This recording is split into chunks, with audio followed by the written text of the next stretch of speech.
Bien, muy buenas noches. Bienvenidos sean todos ustedes a esta sección de entorno macroeconómico. Esta grabación es con el objetivo de subirla al muro que hemos creado en esta materia. Muro del cual ustedes se han empoderado, o sea, eso me ha gustado bastante, ¿no?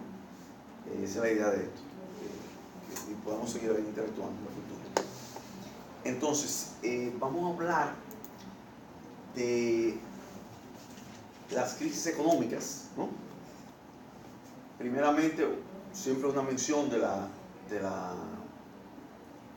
crisis de la Gran Depresión del 29 y que estuvo durante toda la década del 30. También vamos a hablar que es donde nos vamos a detener más en la crisis económica, financiera, inmobiliaria del subprime o crédito hipotecario de alto riesgo, que comienza en el 2008. Y luego vamos a tener una explicación de la situación actual del mercado petrolero energético global. Es bueno que, todos los analistas y los grandes historiadores de economía coinciden de que la mayor crisis económica que ha tenido el sistema capitalista ha sido la crisis de la Gran Depresión de los años 30, comenzó de hecho en el 29. Eso no hay dudas al respecto, ¿no? Y luego la segunda en importancia y magnitud ha sido la crisis del 2008.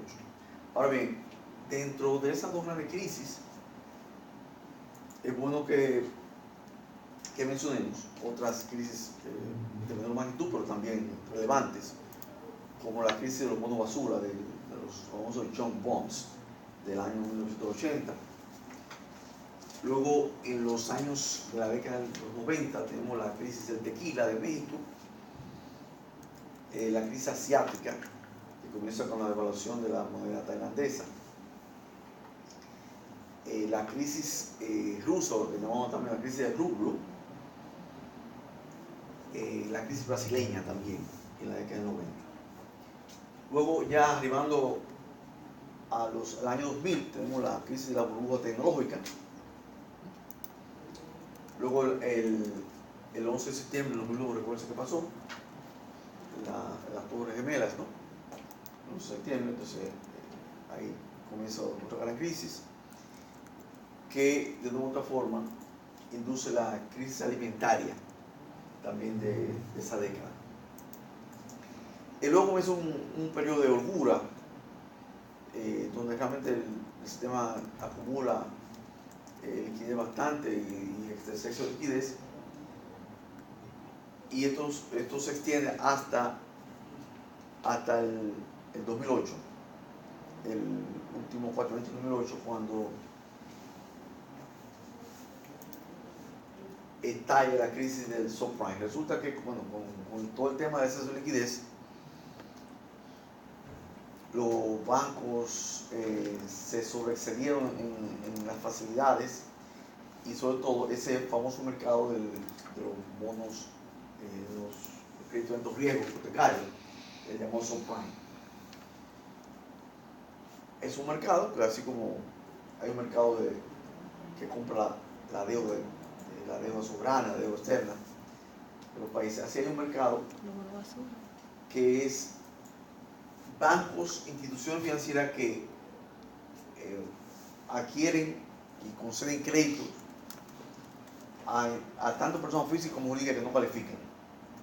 Entonces es el mercado, y sobre todo hipotecario, es el mercado hipotecario de alto riesgo, el llamado subprime. Entonces, eso estalló, ese sector que hubo una serie de distorsiones en ese mercado.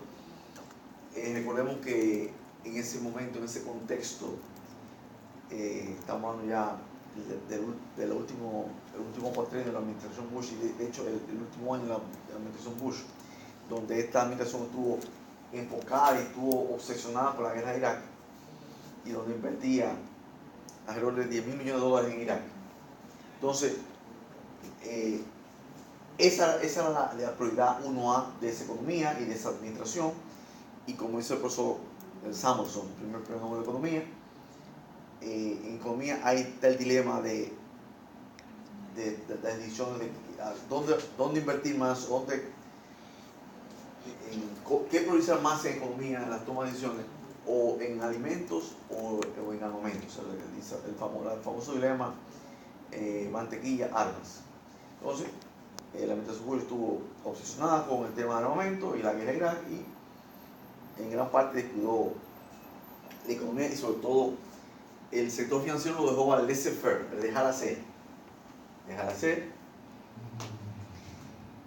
Y he sabido que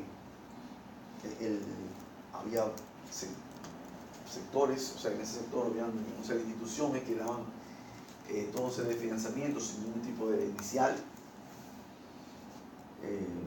Tenía yo aquí una alumna que su familia tuvo hasta 50 propiedades inmobiliarias sin ningún tipo de inicial.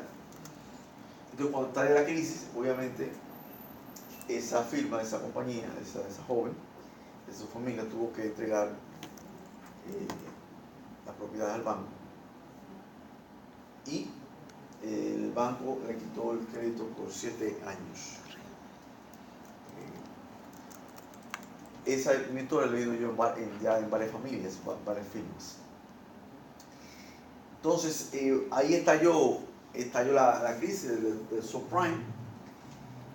Hay una serie de hitos y de estadísticas relevantes que nos indican claramente que esa economía estaba en crisis, en cuidado intensivo. Me han dicho que el Dow Jones que ustedes lo dijeron ahorita, que llegó estos días ha llegado a 22.000, 22.000 puntos. El Dow Jones bajó hasta 8.000 puntos en la crisis del 2008. 8.000 puntos. Eso es una indicación clara de que esa economía estaba en cuidados intensivos, la economía norteamericana. Y ya en este momento había una recesión enorme, ¿no?, en la economía norteamericana. O sea, la economía no estaba creciendo.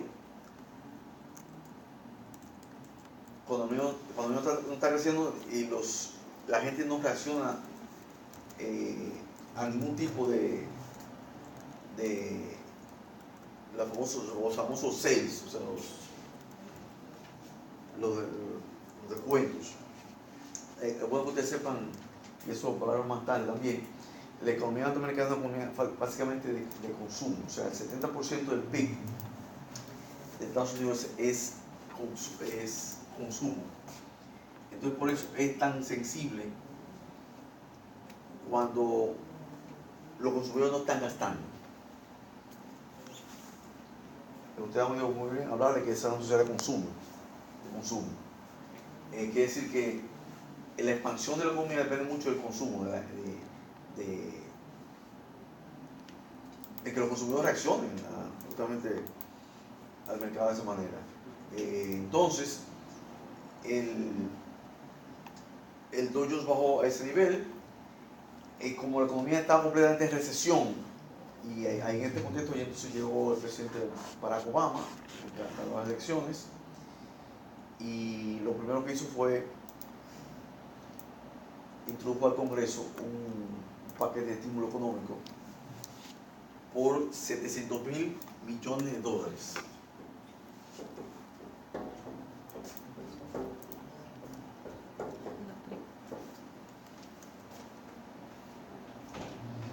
Ese fue el paquete de estímulo económico que sometió al Congreso el presidente Barack Obama, y como era causa fuerza mayor, o sea, la economía estaba completamente frenada, en recesión, entonces el Congreso realmente no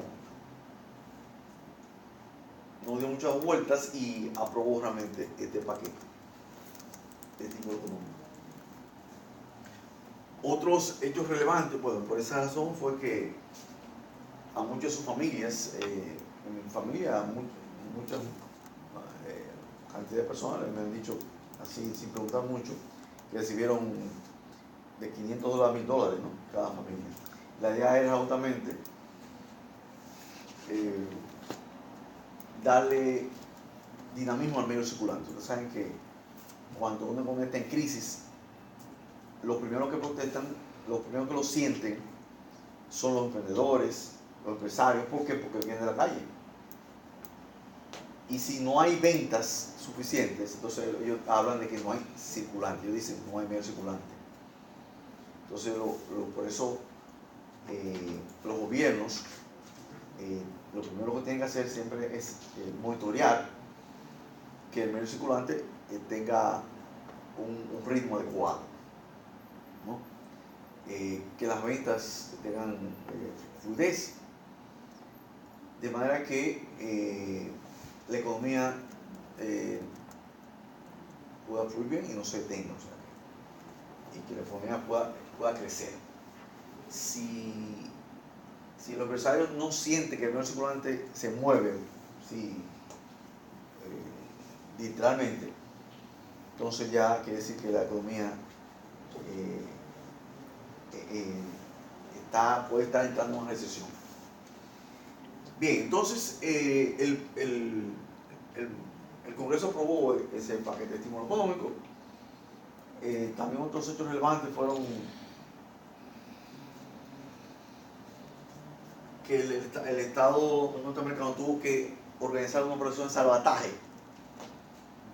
para poder salvar a una serie de empresas emblemáticas o líderes. Por ejemplo, las dos empresas líderes en el sector inmobiliario, la Fannie Mae y Freddie Mac, tuvieron que ser salvadas por un paquete de $200 mil millones, ¿no? $200 mil millones.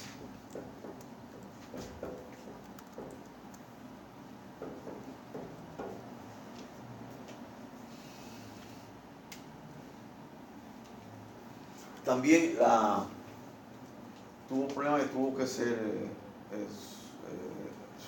incluía en la operación de salvataje una de las principales aseguradoras del mundo, la AIG. Se calcula que por esta la operación de salvataje por unos $80 mil millones.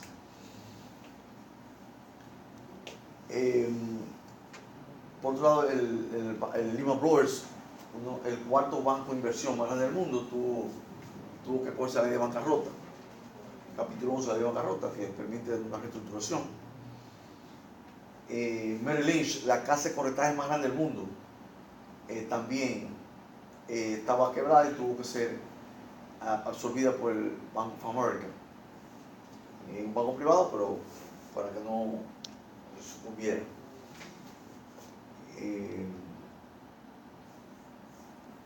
Ese fue el caso de Merrill Lynch. Bueno, que ustedes sepan que a raíz de que Merrill Lynch fue comprada, adquirida, eso trajo una división en la Junta de Accionistas, porque una parte de la Junta dice que no sabía de lo mal que estaba Merrill Lynch, que se hubieran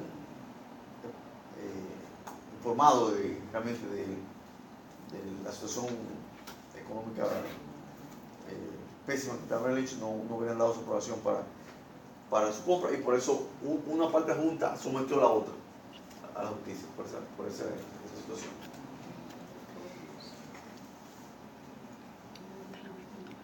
Es bueno que sepamos que en otras partes del mundo, o sea, bueno, ya en 2009 la crisis se hizo global. La crisis que comenzó en Estados Unidos, básicamente en el área hipotecaria financiera, se expandió a todo Estados Unidos y luego se hizo global. O sea, ya en el 2009 todas las grandes economías del mundo estaban infectadas, afectadas, contagiadas por la crisis global. Por eso un paquete de estímulo económico similar tuvo que ser aprobado en China. Se calcula que unos $500 millones. En Europa también hubo países que tuvieron que aplicar un paquete de menor medida, pero también de estímulo económico. Porque estamos hablando de que toda la economía estuvo inmersa en una crisis. En el caso de América Latina, muchos países tuvieron que acudir al Fondo Monetario Internacional porque como bajaron mucho los negocios, ¿qué pasa? Si bajan los negocios, bajan las recaudaciones al gobierno. Entonces, el gobierno, si baja las recaudaciones, entra en lo que se llama un déficit fiscal. Eso que pasó aquí, que por eso se aprobó sin ningún problema ese acuerdo con el fondo, el Congreso, en otros países de América Latina fue igual. Fue igual.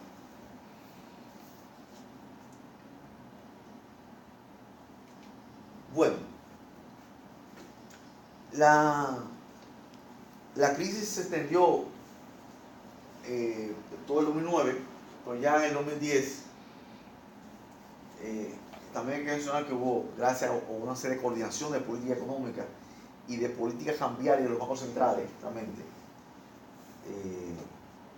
O sea, realmente por pocas veces se ha visto una coordinación tan grande entre los bancos centrales, entre los mismos países, el grupo G7, su ministro de Finanzas, tuvo una serie de coordinaciones de políticas económicas y financieras.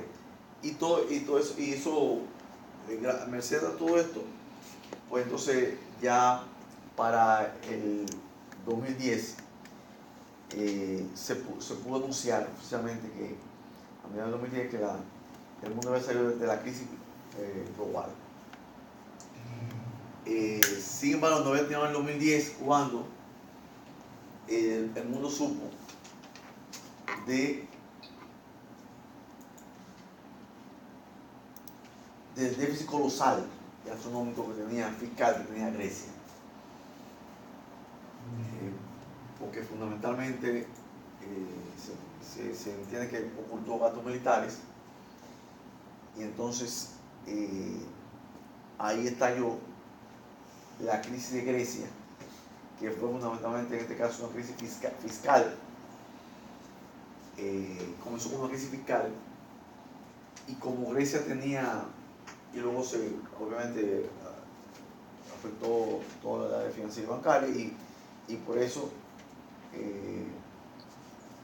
así como los países con que tenía Grecia mayor vinculación era con España, Portugal, Italia, Irlanda. Entonces la crisis se extendió hasta esos países. Y prácticamente luego se extendió hacia toda la Unión Europea, porque por esa razón la Unión Europea, el grupo de los países europeos, tuvieron recesión por varios años después del 2010.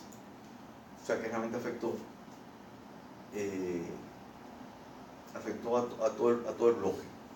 Bueno, ustedes sepan que actualmente el bloque europeo bajo la Unión Europea es el segundo bloque económico, después del bloque que conforman Estados Unidos y América del Norte. Entonces, la crisis, el déficit de Grecia fiscal llegó hasta un 13%. El déficit fiscal. Cuando la normativa europea lo que ha planteado que lo que debería ser un 3%. Sin embargo, llegó hasta un 13%. Lo que habla no muy bien, obviamente, de los organismos de fiscalización de auditoría. Quiere decir que hay problemas de auditoría en la Unión Europea y por eso a partir de ahí se instituyeron dos organismos muy importantes de auditoría a partir de esta crisis. Y también una de las lecciones que trajo esta crisis fue que a partir de aquí el grupo G20 determinó y decidió que todas las naciones del grupo G20, o sea, sobre todo la G7, debían ser auditadas por el fondo. O sea, de una u otra forma, o sea, supervisadas, ¿no? Por el fondo. Porque probablemente si hubiéramos estado auditadas, no pasa probablemente, o no con esa magnitud, lo de la crisis de 2008. ¿Okay? Bien. Eso, básicamente con las dos crisis. Y luego también quería hablar un poco sobre la situación actual del mercado petrolero energético global.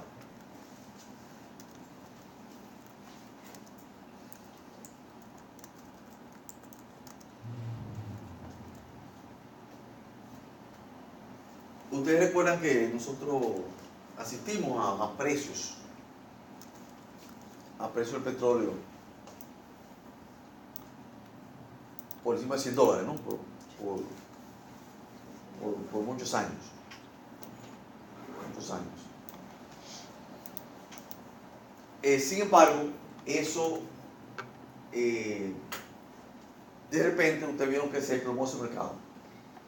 Eso lo explica muy bien el profesor Samuelson en su libro de Economía. Así que cuando tú tienes un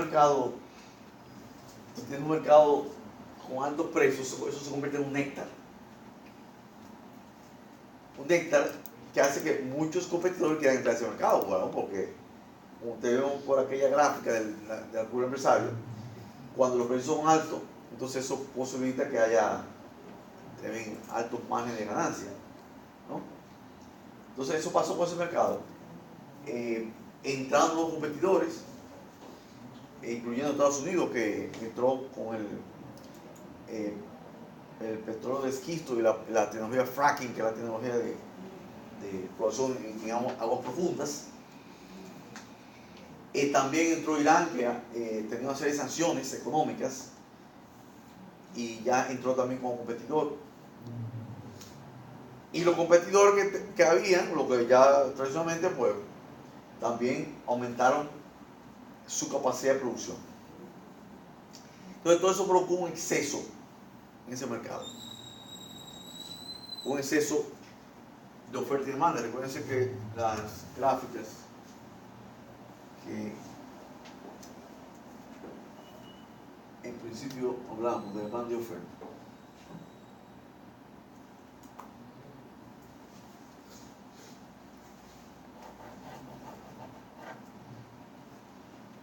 Si yo aumento mucho mi producción por nuevos competidores o porque yo llevo mis plantas, mi capacidad productiva a su máxima presión, entonces lo que puede provocar es un exceso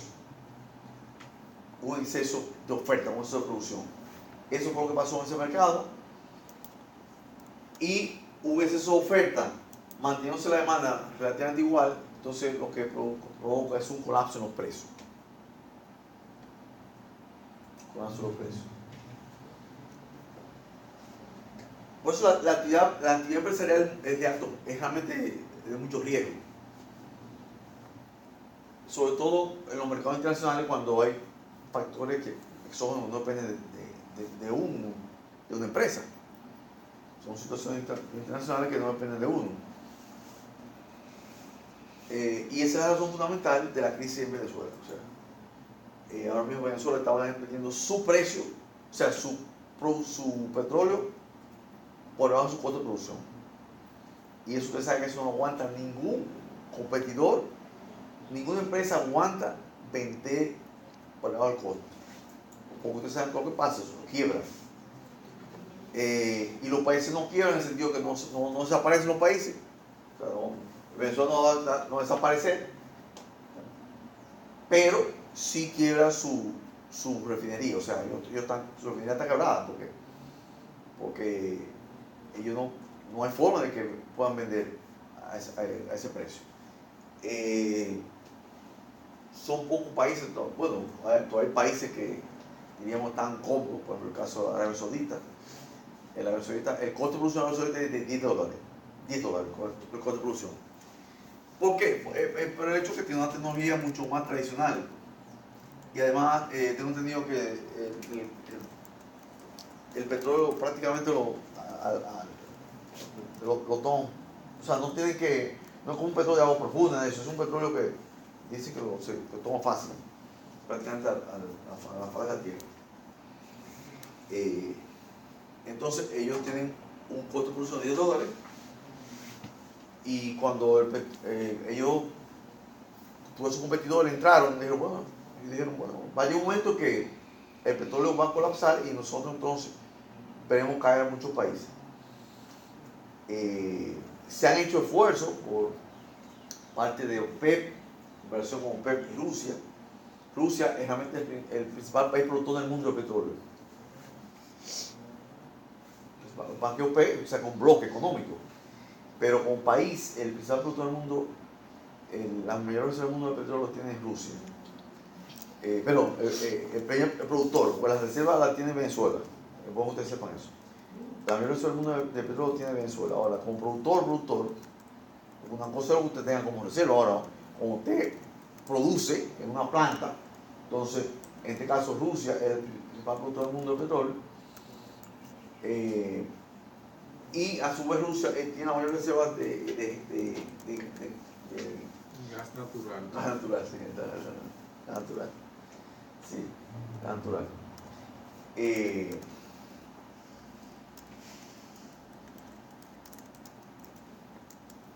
Bueno, sí que ha habido conversaciones entre Rusia y OPEC, no se han puesto de acuerdo, porque lo que han querido es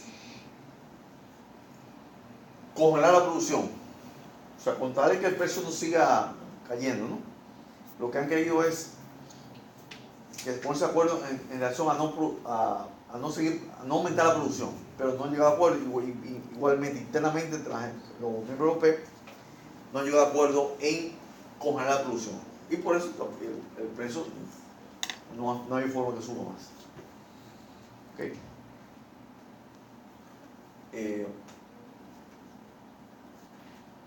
O sea que esa es la situación que tenemos actualmente con el precio del petróleo.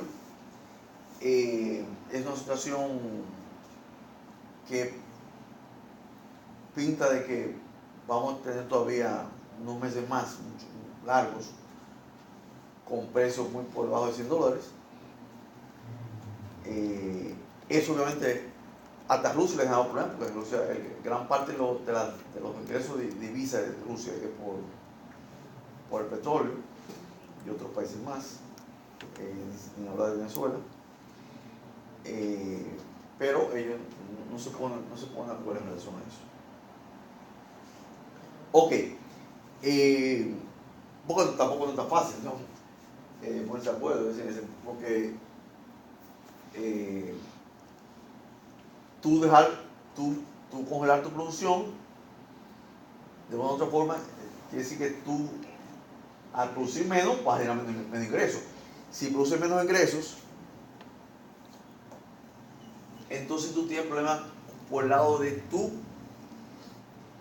tu sector fiscal. Y aquí entro entonces. Esta pizarra se me queda pequeña a mí, dos pizarras. Bueno. Aquí. Sí.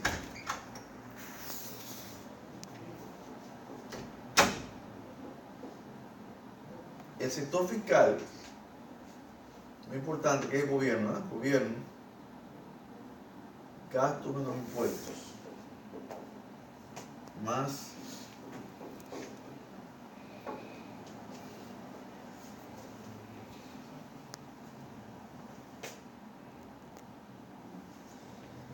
si yo produzco menos,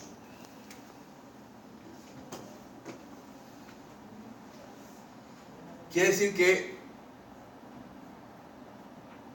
habrán menos ingresos, habrán tanto para las empresas privadas como para las públicas, y ustedes saben que las dos tributan, entonces van a las recaudaciones. Entonces por eso no es tan fácil esa decisión, ponerse de acuerdo en relación a esa decisión de congelar el nivel de producción, en este caso de petróleo. Entonces, este es el famoso sector fiscal, ¿no? Y aquí entra un poco ya en explicar ampliamente la macroeconomía, ¿no? La economía tiene dos grandes compartimentos, dos grandes componentes, que es la microeconomía y la macroeconomía. La microeconomía estudia las empresas, los mercados, ¿no? En tanto, la macroeconomía estudia los grandes agregados, como fíjense que la renta nacional, el ingreso nacional, el Producto Nacional Bruto, Producto Nacional Neto, inflación, ¿no? Las grandes políticas del Estado, como son la política fiscal, la política monetaria, la política cambiaria, la política financiera del Estado. Todo eso lo estudia la macroeconomía.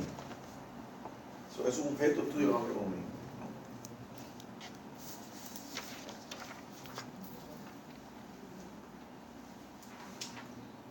El Estado es para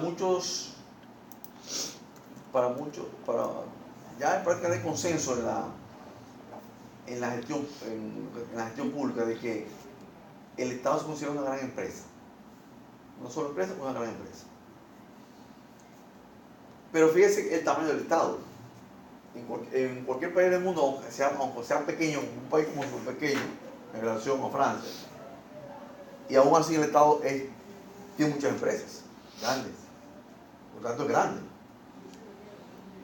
Entonces eso hace que el Estado se torne una entidad compleja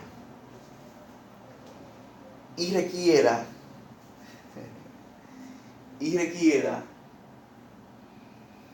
de gente capacitada. Y ahí está el gran dilema para los países pequeños, como nosotros, donde hay el clientelismo político. Y ustedes saben que en el clientelismo político, donde la principal forma de captación de los partidos es justamente el clientelismo.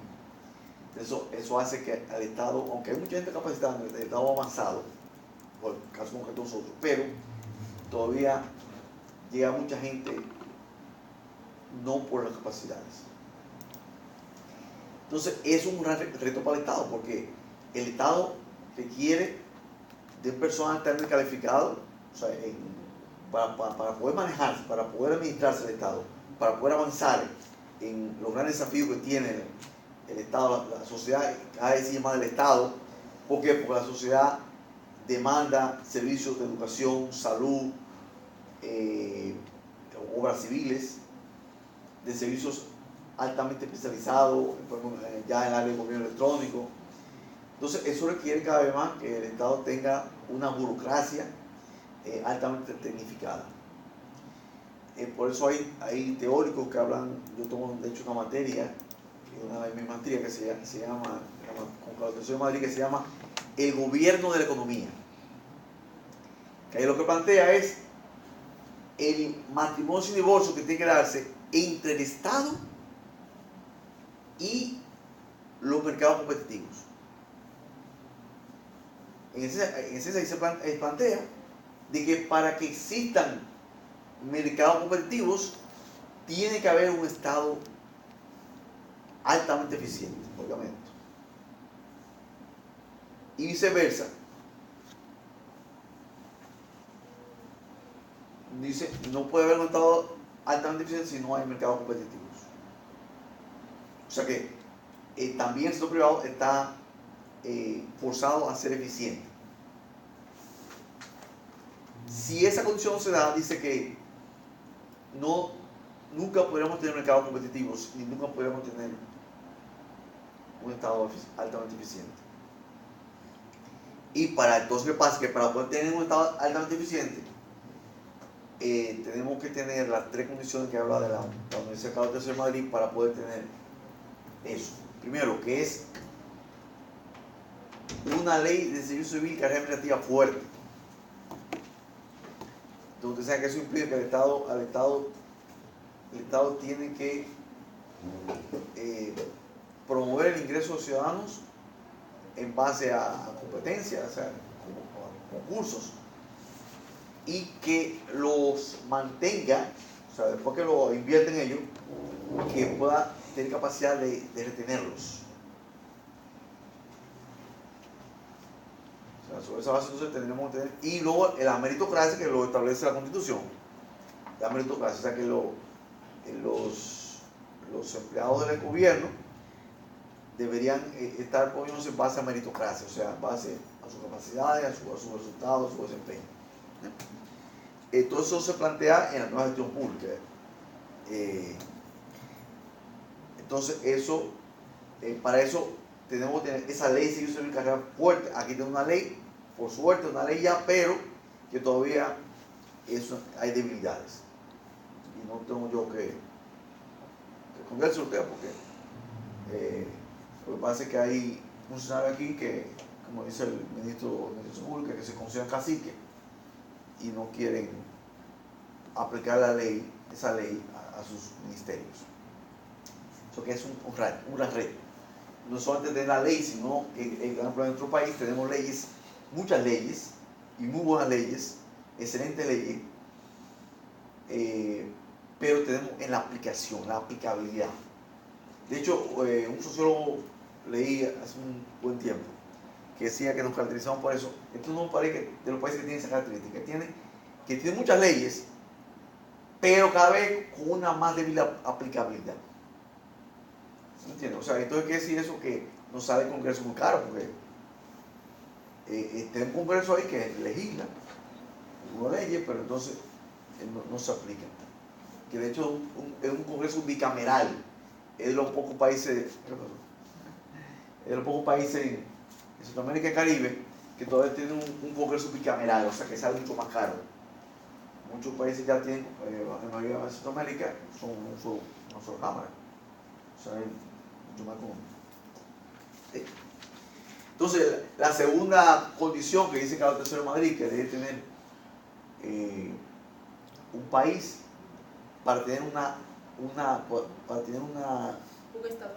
burocracia altamente dignificada y un Estado altamente eficiente, es un alto nivel de institucionalidad. De hecho, hay profesores ya en universidades de Estados Unidos que plantean que tiene más incidencia en el desarrollo de una nación este alto nivel de institucionalidad que el mismo bajo nivel de corrupción. O sea, cuando ellos ponderan en una balanza, dicen que tiene mucho más ponderación en el desarrollo de una nación el alto nivel de institucionalidad que el mismo caso de bajo nivel de corrupción. Y la tercera condición de que tenemos problemas en los países desarrollados, que debe darse para tener un Estado altamente eficiente, es que ya hay países que se plantean el Estado inteligente o el Smart Government, como el caso de Corea del Sur. Corea del Sur se ha planteado ya para tener un Estado Smart Government, un Estado inteligente. La tercera condición es tener un bajo nivel de corrupción. Bajo nivel de corrupción.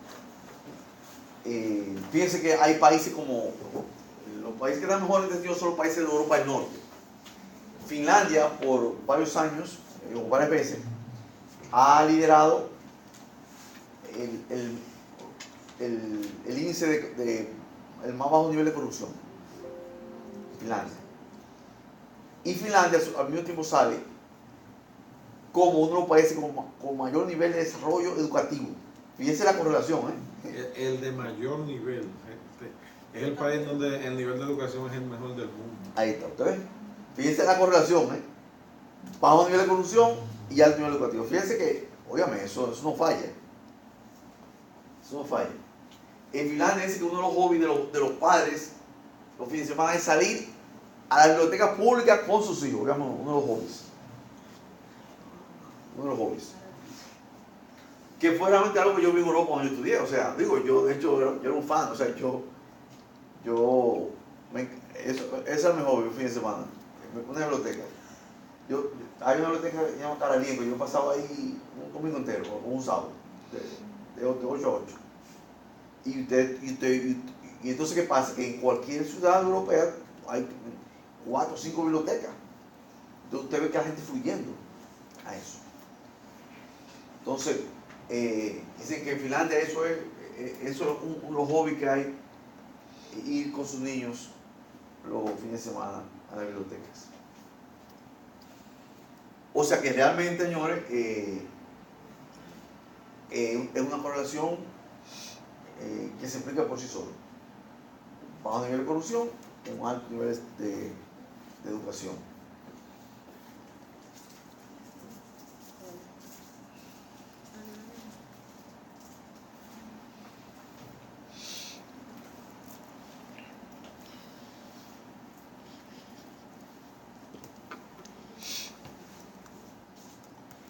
Si ustedes tienen una pregunta, pues, para que interactúen. Vamos a irme la aclaración. Ok.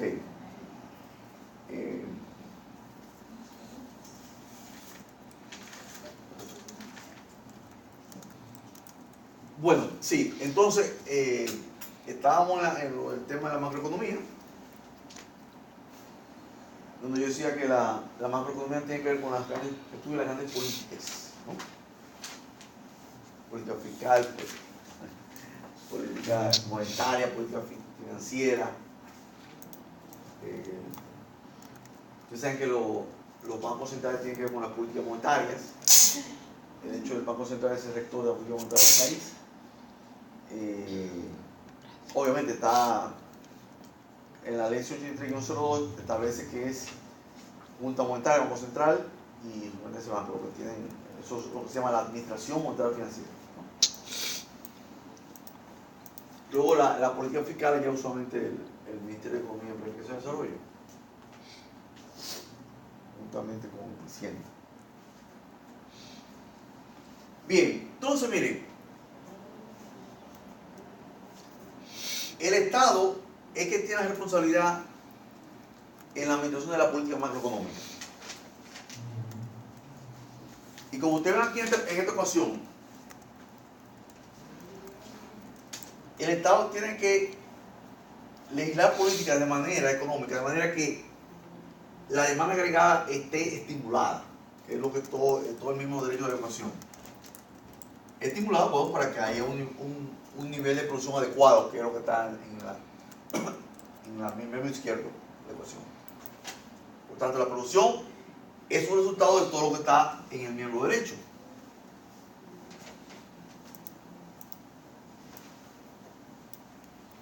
Entonces, en ese sentido, es fundamental aquí el estímulo del sector fiscal, o sea, el gobierno.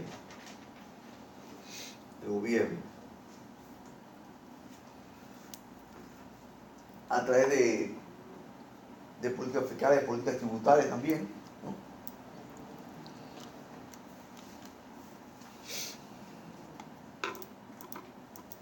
Existe lo que se llama la presión tributaria, que es la relación impuesto con respecto al PBI, que en nuestro país todavía esa presión tributaria está muy por debajo de los países desarrollados. Los países desarrollados andan por 30%, aquí anda por debajo del 20%. Quiere decir que recaudamos mucho menos que los países desarrollados con respecto al nivel de producción. En otras palabras, quiere decir que entonces todavía te indica eso, que hay mucha evasión fiscal, o también de que hay mucha informalidad, que hay muchas empresas que no tributan. Entonces es muy bien que primero aquí hay empresas que ni están registradas en un sitio. Luego, empresas que todo el mundo la conoce pero no tributan. O hay otras empresas que todo el mundo la conoce pero no tributan como debe ser. O sea que todavía realmente el Estado tiene muchos problemas en los países desarrollados como nosotros con el tema de la informalidad. O sea que entonces es un reto de poder aumentar los impuestos a través de transparentar esas empresas. Por eso, fíjense que la Nación Estadística vive haciendo censos, encuestas para aumentar los establecimientos comerciales, de manera que puedan tener los registrados y ya sobre esa base entonces que el fisco pueda ir a acercarse a ellos y y alentarlo y incentivarlo, entre comillas, porque sino también que incentivarlo a que puedan tributar. Porque es fundamental eso. Eso es fundamental. En la sociedad, toda empresa que exista tiene que tributar. Eso es fundamental. Además, que esa es la base para que en los planes de pensión, de retiro. Fíjense que en Estados Unidos, cualquier persona, microempresario, sale de una pensión. ¿Pero por qué? Porque él ha cotizado. Sin embargo, aquí ustedes serán testigos de que aquí habrá muchos empresarios, o de la Duarte, de muchos sitios por ahí. Digo la Duarte hay sobre todo muchos chinos que ni están ilegales, pero muchos dominicanos también, que, o sea, me refiero que no cotizan en un sitio y no van a tener pensión. Entonces, de ahí la importancia de tener un sistema tributario bien organizado, de manera que garantice que todo el que trabaja cotiza, y de manera que al final de cuentas esa persona va a tener una pensión digna o una pensión, ¿verdad?, con su retiro. Pero es un reto que tenemos todavía, o sea, por eso la importancia de seguir afinando. Yo pienso también, profesor, por ejemplo, que sobre el tema de los impuestos, no solamente el Estado debería ampliar la base impositiva en algunos rubros, sino también hay sectores que yo entiendo que, por ejemplo, usted señaló países más desarrollados que nosotros, como en Europa, en donde los impuestos, la carga impositiva que hay es alrededor de un 30%, pero los impuestos están más focalizados, ese 30% está más focalizado hacia el sector, por ejemplo, a las clases más altas y a las cosas que se consideran como más de lujo, más suntuosas. Entiéndase, por ejemplo, aquí, dentro de las contradicciones que uno se encuentra, uno se topa con que el jugo de naranja, por ejemplo, paga ITEVI, y un jugo de naranja que se comercializa en un cartón, por ejemplo, es un producto que tiene menos, paga ITEVI, que es el impuesto a la transferencia de bienes industrializados y servicios, pero un jugo de naranja tiene menos industrialización que la pasta de tomate, entonces la pasta de tomate no paga.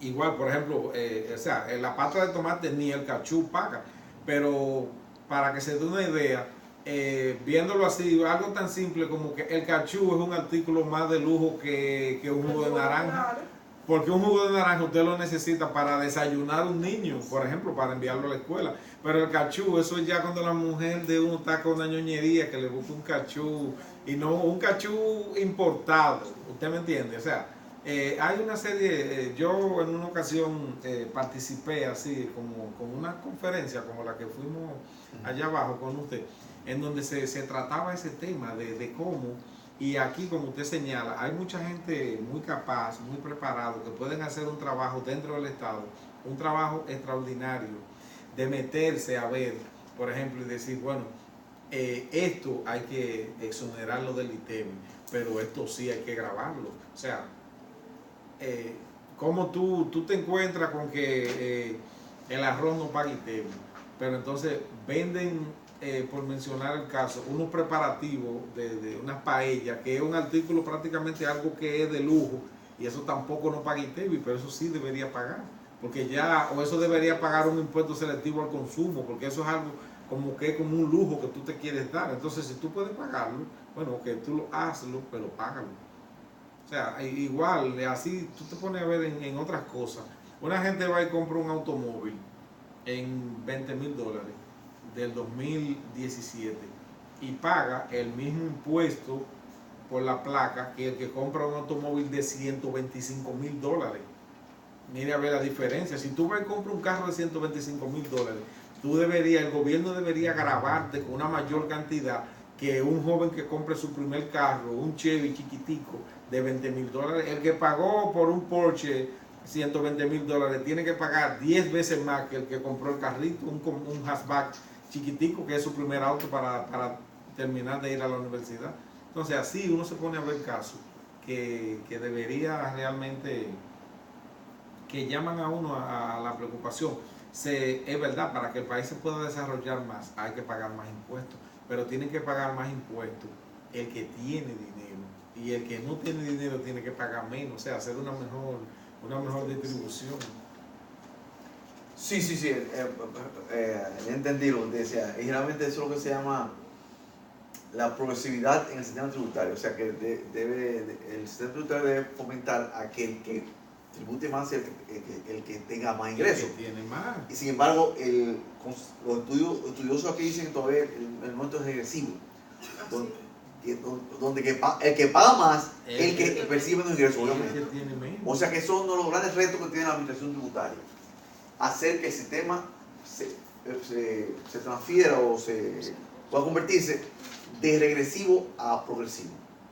¿Entiendes? O sea que otro gran problema que tenemos en el país y retos para la administración tributaria. Y continuando también lo del impuesto, nosotros pagamos impuestos, pero nadie puede mandar a un familiar a una escuela pública porque es deficiente, el transporte es deficiente, o sea, Sí. lo que nosotros pagamos impuestos en comparación a países desarrollados, tú entiendes que tú no es visible. Sí, buen punto, entiendo. Eso se llama el retorno de los impuestos.